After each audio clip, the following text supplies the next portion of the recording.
fans outside of the Fan Fest wearing Fever merch and Caitlin Clark jerseys and things like that. What does it mean to you to know that your team has fans, all the way out here on the East Coast? No, I mean, it's huge, and that's the thing about generational talents.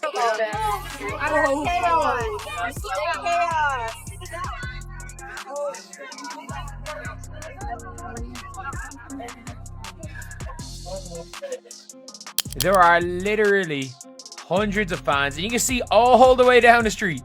You can see this going all the way down the street, lads. Once again, Caitlin Clark continuing to break records non-stop. What does she do now? The WNBA haven't been seeing numbers like that, and they've been here since 1997. If Caitlin Clark started her own league and just quit the WNBA, it would be more viewed than WNBA. Like that's thousands of supporters, one player. Historic numbers. Just days after Caitlin Clark pulled 2.1 million people against Dallas, ABC's fourth most viewed WNBA game ever, she's poised to do it again. This time against the Connecticut Sun, and thousands of fans are already lining up hours before tip-off at TD Garden. What should be a Sun home game has turned into another Fever takeover. Not a single Sun jersey in sight. This is what happens when one player continues to shatter every record the league has, and why every arena has become Caitlin Clark's house. It shows again how important, Caitlin Clark is to the league. Not a single Sun jersey in sight. Like, what Sun jersey do they own? Caitlin Clark continues to crush the viewership department and bring in those big ratings. This is from ESPN PR. This past Sunday, ABC aired another of its most watched WNBA games ever with the Indiana Fever's win over the Dallas Wings. It averaged 2.1 million viewers and peaked at 2.5 million viewers. WNBA on ESPN is up 7% from last season, man. Every game is a home game. The league owes her money at this point. Here's something that'll blow your mind. IN 2024, 24 WNBA tournaments reached 1 million viewers. Want you guess how many of those featured Caitlin Clark? 21, that's right. All but 3 million spectator games had Clark on the court. We're talking about a player who single-handedly turned a league that struggled to crack 500,000 viewers into appointment television. The WNBA draft alone pulled 2.45 million viewers when Clark was selected first overall back in 2024. That's 4 times the previous record, 0.4 times. To put that in perspective, that draft had more viewers than some NBA playoff games. Here, so before the WNBA, before Caitlin arrived, the WNBA averaged around 300,000 to 400,000 viewers per game on national television, right? 300,000 to 400,000 viewership, right? The 2023 season, they said they saw an average of 367,000 viewers, right? When Caitlin Clark came, with her presence, viewership has increased with some games drawing over 1 million viewers, right? Caitlin Clark's WNBA draft for her drew 2.45 million viewers. That's crazy. So that means these people and what she did in college and bringing them all to the WNBA scale, people are watching the WNBA because of Caitlin Clark. The league transformed from being an afterthought to must-watch TV overnight. And it all revolved around one player from Iowa. But those Dallas Wings figures we referenced, the 2.1 million average with a peak of 2.5 million, that wasn't even her best performance. Her rookie season finale against the Las Vegas Aces became cable's most viewed WNBA game ever. The player, who wasn't supposed to be ready for the professional level, was already rewriting the record books before her first season had started. The craziest part, these aren't flukes or one-off events.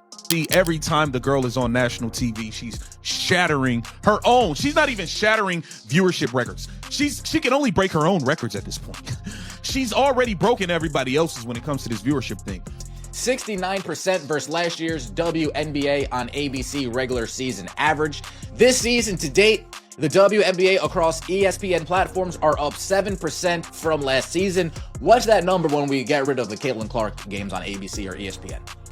Because if her games are always better than what they were last season, right? Where does that balance out in terms of the actual growth that the league is seeing that isn't Caitlin Clark reliant? Every single time Clark steps on a court, the numbers explode. ESPN executives are probably having the best year of their careers owing to one 23-year-old from Iowa. But that's just the beginning of this story. If these numbers are blowing your mind as they did mine, slam that like button and drop Clark Effect in the comments, because what we're watching is literally transforming a whole sport.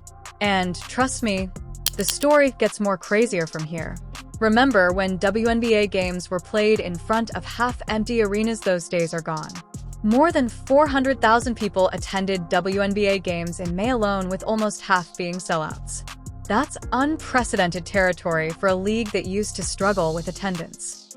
For the WNBA this year is going to be off the charts. It's going to be really, really good. And the NCAA women's game next year is going to be through the roof, because everybody is going to want to see what these NIL deals, how they work out, how they make out. But right now with the WNBA, everybody is ajar. Everybody's waiting to see what's going to happen with Caitlin Clark. TD Garden isn't just any venue either. This is the same arena where the Celtics won championships, where legends were made. For the second year in a row, the Connecticut Suns sold out this historic venue.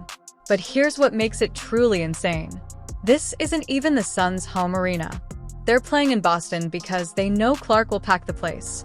An economist at Indiana University Columbus calculated that Caitlin Clark was responsible for $36 million in economic impact to the city of Indianapolis, and that she is responsible for 27% of the entire WNBA's economic activity for this past season, including attendance, merchandise sales, and television. One player in a big league responsible for 27% of the economic impact and economic activity for the WNBA. The first ever WNBA regular season game in Boston drew 19,156 fans. That's a complete sellout in one of the most prominent arenas in professional sports. These aren't just basketball aficionados either. These are people who never watched women's basketball before Clark showed up. Families driving hours simply to see her play. Kids wearing Fever jerseys in a city that's never had a WNBA team. But what transpired outside TD Garden tells the true tale. Fans lined up hours before tip-off, creating scenes that looked more like a concert than a basketball game. The energy was electric, the expectation obvious. This isn't only about basketball anymore. It's become a cultural phenomenon. We look back on this, Caitlin Clark will be for the WNBA what Magic Johnson and Larry Bird were for the NBA. If this thing ever becomes as big as some people think it can become, she will be the Magic Johnson, Larry Bird. You needed two of them to take the NBA to another level. You needed Magic and Larry. She doesn't need it. Here's where things get very wild. The Connecticut Sun are technically the home team tonight, although you wouldn't know it from the crowd. Not a single Sun jersey in sight, according to witnesses on the scene. Instead, the arena is flooded with Fever orange and Clark jerseys. The home court advantage has completely flipped. This isn't an isolated incident either. Every road game has become a home game for the Indiana Fever, Phoenix, Las Vegas, New York. It doesn't matter where they play. The audience show up wearing Clark's number, yelling her name, turning opposing arenas into hostile situations for the actual home teams. Think about how ridiculous that is for a second-year player. Most players need years to build that kind of following. Clark did it before she ever played her first professional game. The anticipation was so high that her college games were garnering better ratings than WNBA playoffs. Now she's brought that intensity to the professional level. The league has never seen anything like this. Veterans who've been grinding for years suddenly find themselves playing in front of crowds that couldn't care less about them. It's all about Clark. Some players embrace it, recognizing she's raising the entire league. Others, well, let's just say there's been some conflict behind the scenes. Here's what nobody wants to talk about, but everyone knows. The WNBA has become fully dependent on one player. When Clark was eliminated from the playoffs, viewership dropped dramatically. The league moved from record-breaking statistics to back to reality fairly soon.